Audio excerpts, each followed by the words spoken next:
It is winter 15 AD, and after the near disaster at Pontus Longi the previous autumn, Germanicus Julius Caesar is at his military headquarters on the Rhine, mulling the next stage of his war of retribution on the Germanic tribes and their leader Arminius. While frigid winds blow snowflakes through the timbers of his palisade and the sentries rub their gloved hands and stamp their boots on the ice and powder, the Prince of Rome pores over the map of Germania and looks for the key that will unlock the door to its final conquest. His finger traces the line of the Rhine and its tributary, the Lippe, trying to solve the same problem his father Drusus faced during his own attempt at conquering Germania almost 30 years earlier. Then, as though fortune herself reaches down and touches his shoulder, Germanicus suddenly understands. The water is the key. Taking a hot wine goblet in his hand and calling for the Praetorian on guard to summon his generals, Germanicus takes a sip and nods in satisfaction. When the snows melt, the legions will move, and this time they will finish the job. Germania will burn. Imagine if you could time travel into the past with a book of knowledge and tell the people of ancient Rome about airplanes or steam engines. They'd think you're a god or a superhero. Or maybe they'd accuse you of witchcraft and burn you at the stake. But let's not get negative here. Each page of this book truly does look magical. This is the ultimate guide to rebuilding a civilization made by Hungry Minds, the sponsor of today's video. And as far as books go, this one is as unique as they come. There are over 400 pages with the most amazing inventions of humankind, 180 topics divided into 23 chapters. The book design is a masterclass in craftsmanship. Wonderful, unique handmade illustrations, special bindings, clever paper engineering, high-quality matte art paper, and stunning laminated covers. There is so much attention to detail here that I'm lost for words. It's no wonder the book was a bestseller in 2023 and a top project on Kickstarter. The book has been on my wish list for ages, and I'm so happy I finally got my hands on a copy. Follow the link in the description and get one for yourself today. This truly is a captivating illustrated encyclopedia that offers a fascinating journey through the most significant human inventions, appealing to both adults and children. It's not just a book, it's a fun and engaging way to explore history, making it perfect for collectors and a wonderful gift for friends, parents, and anyone with a curious mind. You won't come across a product of this quality often, so check out the link below now to get a copy and dive into the wonders of human innovation.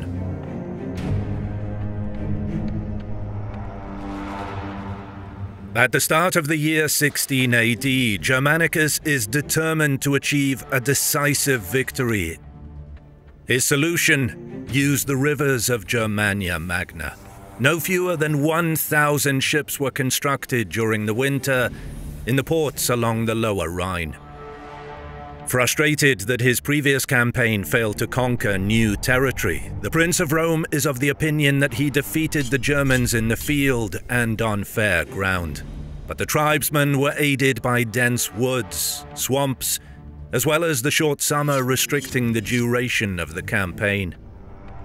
The main problem, however, as he saw it, was his overstretched and vulnerable supply lines, slowing his army down and limiting the scope of operations.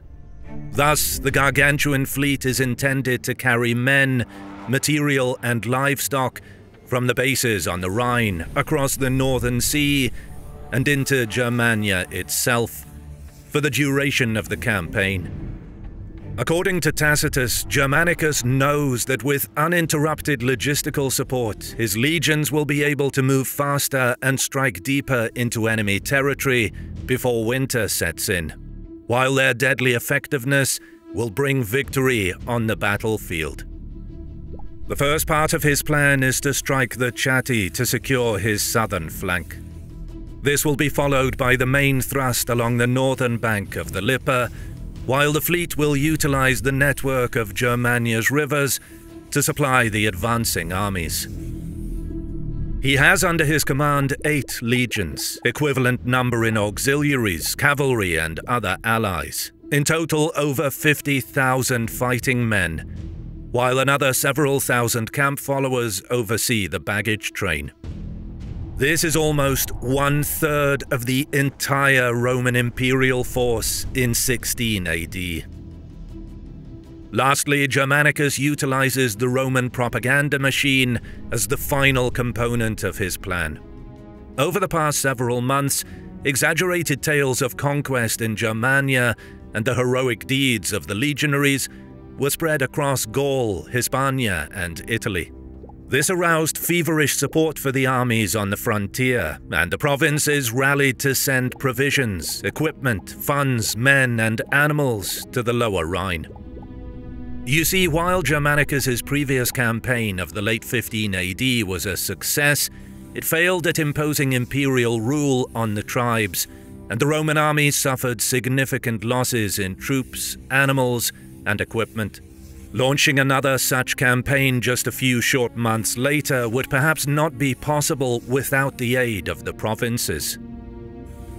Now there are no more impediments to the armies of the north carrying out their duty. Germanicus can strike at will. But across the Rhine, the tribes are also rearming. In a meeting with the other chiefs, Arminius's primary goal is to keep the coalition together, as there are clear signs that some are wavering. Quite understandable given the terrible losses they suffered at the hands of the Romans the previous year. Yes, it is true that replacing the fallen troops will be difficult. Many towns and villages are razed to the ground. The population is scattered, killed, or enslaved. No civilian in Germanicus's path was spared. The crops were either burned or seized, cattle and pack animals killed or confiscated. But Arminius insists that the coalition must stay together. He argues that Rome has become a bitter enemy. Any chief who abandons the alliance will find himself isolated and at the mercy of Rome, and his people will be torn apart by the talons of the marching eagles.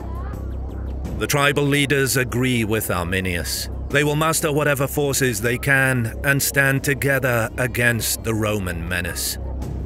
Arminius, although unable to match the scale of the Roman preparations for the upcoming campaign, assures the other chiefs that he knows how to stop Germanicus.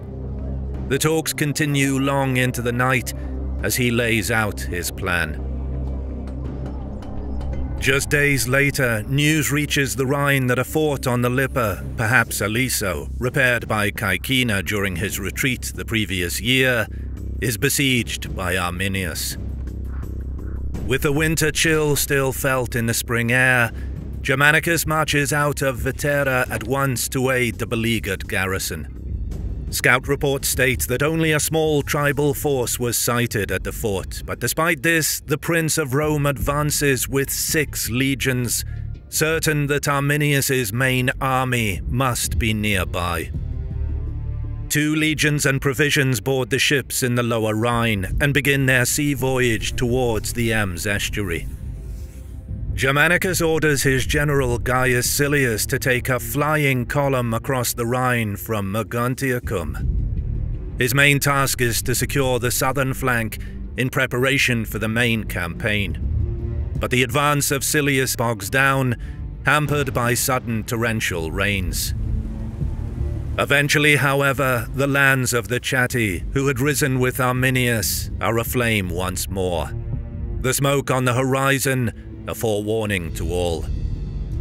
During the operation, the wife and daughter of Chief Apus are captured as hostages. With this final humiliation, the Chatti are neutralized and will not be fighting on the side of Arminius in the forthcoming season. North of the Lippe, word of the approach of Germanicus's overwhelming force spreads far and wide.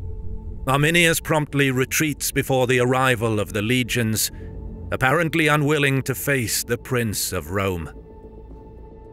Once at the fort, Germanicus repairs an altar erected by his father during his own Germanic campaign decades before. Funeral games are held in his and the fallen legion's honor. But most importantly, fortifications, outposts, barriers and earthworks are repaired and manned between Aliso and Vetera. Germanicus is determined to re-establish total control over the northern bank of the Lippe and use it as a forward base of operations to strike deeper into tribal territory. But curiously, Arminius is nowhere to be seen. Germanicus suspects that his foe has laid a trap somewhere, but despite this he abruptly moves north to meet the fleet that is carrying additional troops and supplies. The ships reach the Ems estuary, but the low water level in the tidal flats prevents them from going upstream and forces them to disembark on the western side of the bay. Work on building a camp and a bridge to reach the eastern shore begins at once. Meanwhile, the cavalry ventures out in search of crossing points to the right bank, from where the army can continue their eastward march. The estuary is abuzz, as over 50,000 Roman troops turn it into a temporary settlement. Some days later, the Angrivarii scouts spot the Romans. With most of their troops with Arminius, they are caught completely by surprise. It is likely they expected Germanicus was leagues away to the south, closer to the Lippe. Nevertheless, the Angrivarii peasants take up arms to confront the Romans. Germanicus dispatches Stertinius with cavalry and fast-moving light troops to deal with the tribesmen. No quarter is to be given to any Angrivarii they encounter. They will be quelled by burning and killing. This is a Roman-style vendetta in response to the slaughter of their brothers in arms at the Teutoburg. Germania Magna will answer for its treachery. The improvised tribal army has no chance against the Roman and Batavian cavalry. Once dealt with, Stertinius proceeds to destroy a number of Angrivarii towns, while the rest of the army continues the advance beyond the Ems. The hostility of the tribes encountered so far into the campaign was to be expected, but what puzzles Germanicus is that Arminius is nowhere to be seen. He did not come to the aid of the Chatti, did not contest the Roman advance up the Lippe, nor attempted to protect the Angrivarii. What is he up to was the question many within the Roman leadership were asking. Germanicus finally realizes that Arminius must have moved his army east of the Weser River, closer to his homeland. The tribal warlord is baiting the Roman commander to go east, which will stretch his supply lines and drag him into less familiar territory. Arminius knows that the Prince of Rome desires a decisive victory. To get it, he will have to cross the Weser. The only question on Germanicus's mind now is, where exactly is Arminius? Finally, the Roman commander finds his adversary. Standing on the far bank is Arminius, the man who is beyond a villain and a scourge in the eyes of the Romans. He is a traitor.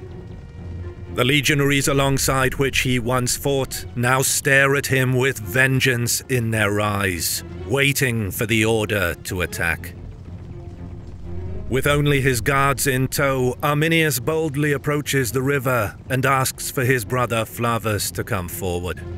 After Teutoburg, Flavus continued to serve in the Roman army, a gouged eye and scar serving as mementos he gained a few years ago.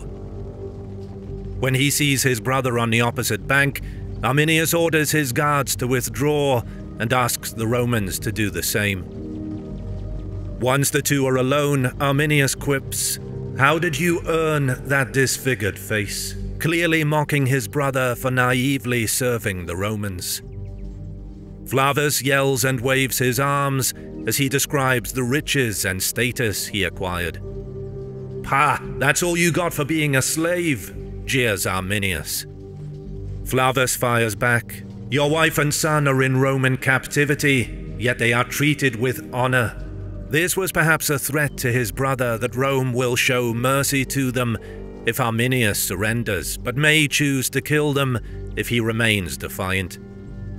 To this, Arminius shouts, "You forsake the ancestral freedom, the gods of the north and our own mother, who prays that you come back to her side." From here, the conversation quickly devolves into a shouting match. Flavus snaps first and calls for his steed so he can charge across the river at Arminius, but Stertinius hurries forth and convinces him to hold back and keep some decorum. As the brothers withdraw, still shouting insults at each other, Germanicus makes the first move. The cavalry on the right, commanded by 1st Centurion Aemilius, peels off and moves towards a ford that the scouts located a few kilometers upstream. Lucius Stertinius, leading the cavalry contingent on the left, rides north towards a second crossing point found further downstream.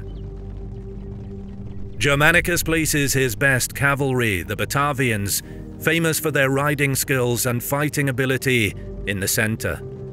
Commanded by their chief, Chariovalda, they are to wait for the right moment to strike directly at Arminius's center. Germanicus's main advantage is his infantry, but this advantage is lost because he keeps them in the rear. Aware that Arminius is using the river as a bulwark, the Prince of Rome doesn't want to risk his legionaries in a contested crossing. Like his Roman counterpart, Arminius deploys his infantry in the center, with cavalry on the wings. Germanicus intends to use the flanking maneuvers to trick Arminius into splitting his army to counter the Roman cavalry, so that the Batavian horse can make the crossing in the center and open the way for the rest of the army to follow behind them. But Germanicus underestimated his adversary. Even though the forest masked the movement of Aemilius and Stertinius, Arminius anticipated the movement of enemy cavalry. Suddenly, he pulls his men back, apparently to avoid being encircled. Having chosen a flat piece of ground that cuts into the forest to his rear, the tribal war chief has plenty of room to redeploy. This location is made all the more symbolic for being very close to Varus's summer camp, from where he made his fateful march into the Teutoburg forest in 9 AD. With the field in front of them vacated, the Batavians immediately rode into the river, where the current is most rapid, and make straight for the enemy. Around this time, Roman messengers bring word to Germanicus that the two mounted detachments reached their respective crossings. This encourages the Batavians, and to the peal from the Carnix trumpets, they push forward. Moments later, the fierce riders smash into Arminius's line, which immediately gives way. Chariovalda's elite retinue shows itself to be particularly deadly, clearing a path through the Carushi warriors with little difficulty. Arminius signals a retreat, his men trying to fend off the Batavian forays with darts and javelins. For Germanicus, all seems to be going well, and he orders the infantry to start making their way across the river. But Arminius has laid a trap for the Romans. His feigned retreat draws Chariovalda's men onto the eastern half of the plain, which is surrounded by a forest on 3 sides. There, the war chief stops the retreat. As his warriors turn to face the Batavians once more, contingents of Carushi infantry rush out of the tree line on Chariovalda's left and right flank. A hail of spears, rocks, and darts rains down on the Batavians, their position enveloped within minutes by a horde of warriors streaming out of the forest. From a distance, Stertinius and Aemilius can see the ambush. They spur their horses on to aid the Batavians, but will they make it in time? Arminius's men have ripped into the side of the better armed auxiliaries, tearing up their formation as the Batavians struggle to switch themselves around to this fight from an unexpected direction. Chariavalda bellows and bawls for his men to fight back, hold together and endure the terrible fight. But by now his men are surrounded and on the verge of a rout. In an attempt to save his troops and buy them some time until the Roman cavalry reaches them, Chariavalda cries out to his retinue to hurl themselves at the enemy in front of them, so that the rest of the men can attempt to break out towards the river to save themselves.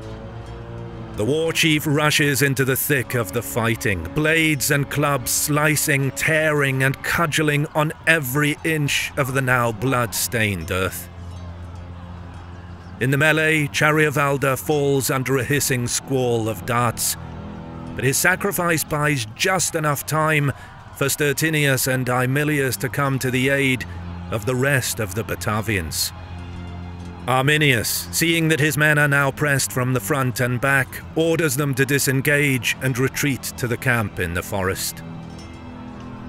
Likewise, the exhausted Roman horse and the battered Batavians retreat the opposite way towards the river. The day is coming to an end, and the Romans have by now begun setting up a fortified camp on the eastern bank. With the successful crossing of the Weser, Germanicus has overcome perhaps the biggest hurdle so far. But the loss of Chariavalda and his elite retinue of Batavians is a bitter blow. Perhaps Germanicus expected them to hold their ground for longer until the arrival of Stertinius and Aemilius. But if this was his plan, it failed. The day belongs to Arminius. As night falls, a rider shows up in front of the Roman camp, requesting to speak to their commander. The horseman claims to be a deserter, and he has information to share on the position of Arminius. From him, Germanicus learns that Arminius is encamped in the woods to the east, near a grove sacred to Thor. There, he says, more tribes and allies will join Arminius to drive out the Romans. The tribes from the Weser to the Elbe are united, aware that they must either fight or face extinction. The gods will decide who is worthy through combat. Anticipating a massive tribal army, Germanicus has two options: stay and fight, or retreat. But before deciding, the young Caesar disguises himself and sneaks out of his tent to get the measure of the morale of his men. At this most critical point in the war, he did not want to ask his tribunes and centurions for advice and risk being told what he wanted to hear rather than what he needed to hear. Germanicus wanted to hear for himself the campfire chatter. Wearing animal skin to look like a camp handler, he moves unnoticed amongst the troops. According to Tacitus, Germanicus hears the men speaking highly of him and his handling of the campaign, as well as his fair treatment of the soldiers. The men appear determined to follow their commander into any battle and sacrifice themselves, if needed, to achieve victory. Heartened by their confidence, energy, and readiness to fight, Germanicus is already formulating a plan for the decisive battle against Arminius on the way back to his tent. This hunger for yet more blood is signaled when a lone German rider appears at the wall and, speaking in Latin, offers land, daily pay, and a wife to any Roman who changes sides to fight for Arminius. The sentries mockingly shout back, "Let battle be given. We will take your lands and carry off your wives."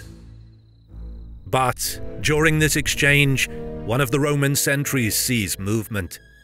Shadows in the darkness. Thousands of them. He alerts the others, and when their eyes adjust, they see the tribesmen arrayed in front of the camp, possibly massing for an attack. Germanicus orders the men to stand ready. But for the next half hour, nothing happens. Finally, the tribesmen turn and retreat to their camp. Perhaps they hoped to catch the Romans in their sleep, or were looking for vulnerabilities in the camp defenses to exploit. Whatever the case, they decided not to attack.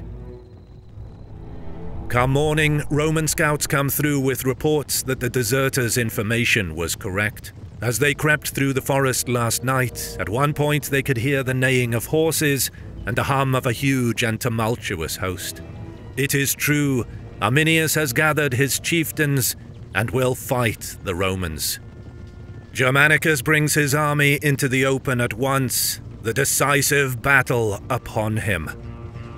For 7 years now, Arminius has existed as a living reminder of Rome's greatest defeat. Facing him in battle has been Germanicus's objective throughout that time. Moving east through the plain, which Tacitus called Idista Viso, the tribal army can be seen arrayed in front of a forest, where Arminius once more occupies the higher, sloping ground on the far end of the field. The Roman war machine slowly approaches. Auxiliary cavalry and foot archers are in the vanguard. Behind them march 4 legions in a hollow square formation, with 2 Praetorian cohorts and additional picked cavalry inside the square, as well as Germanicus himself.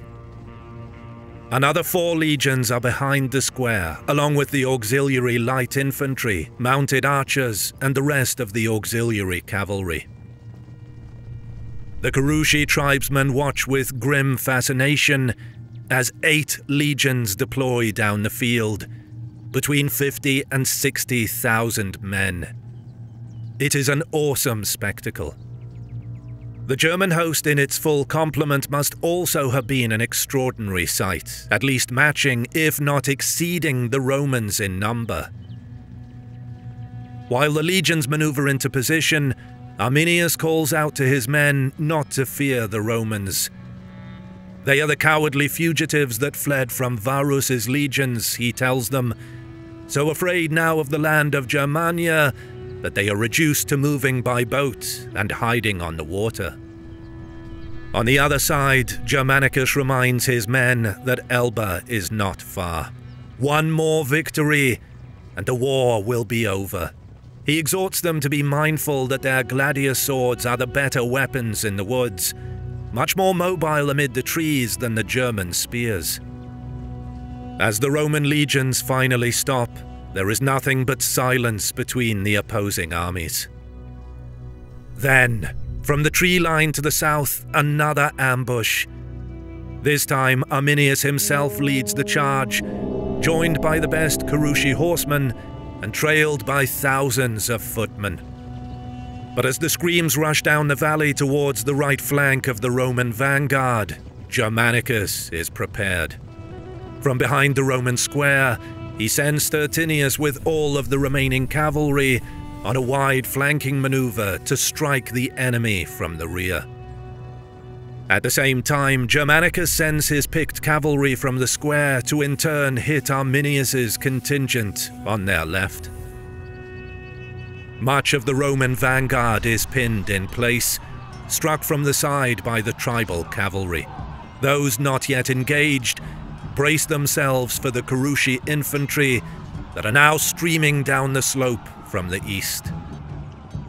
The Roman archers at the front fire volleys of arrows into their midst, cutting down many who threw caution to the wind during their charge. As he watches these opening gambits and awaits the impact of the enemy charge, Germanicus looks to the sky and sees a tremendous sight. 8 eagles are flying east over the heads of the legions and toward the Germans.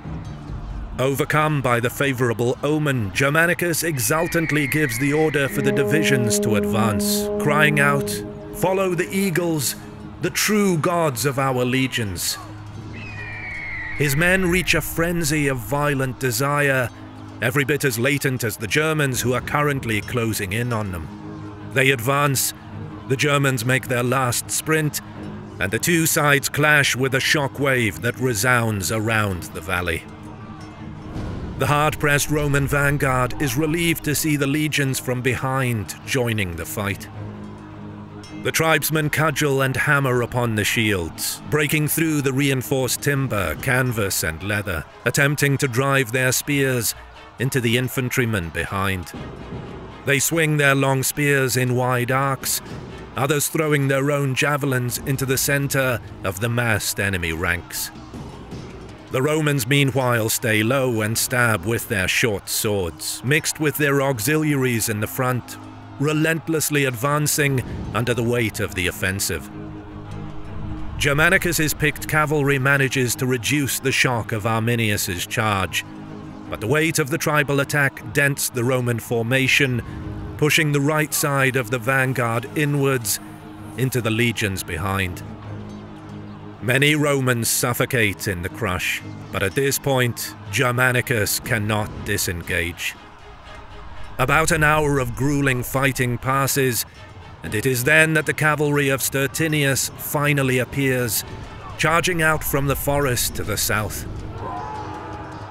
As they strike Arminius's formation from the rear, a ripple of uncertainty trickles over the massed company of warriors. Arminius's ambush falters and loses momentum. Now the Romans push them back, slowly at first, and then with increasing momentum. The Romans stay low, and with terrifying repetition, they stab from behind their shields, then step forward over the bodies of the fallen tribal warriors. Discipline within Arminius's army gradually breaks down. Thousands retreat east towards the tree line before any call or order goes out. Meanwhile, the legionaries, maintaining their formation, relentlessly advance forward. While those fleeing the Romans make their way across the plain, Arminius's reserve troops rush to their aid. Amidst the confusion, the two groups, each going in the opposite direction, smash into one another. Some are routed to the spot in confusion, while others either flee or continue the charge. The panic is fuel for the Roman fire. At this point, Arminius's attack is dead in its tracks, his own contingent blocked by his panicked comrades. The war chief steadies his retinue as the Romans are upon them, cutting into the tribes like a scythe going through dry wheat. Hundreds of the brave fall. Arminius himself, still in the midst of the fighting, leads another mounted sortie against a unit of Roman archers, who are again launching sheets of arrows into the massed ranks of his men. He manages to get close enough to engage, but at that moment he is struck. Wounded, Arminius finds himself in the very palm of the Roman army. All his triumphs and defiances are in danger of coming to nothing. Realizing the day is lost, he reaches down to his wound and smears blood on his face to mask his appearance.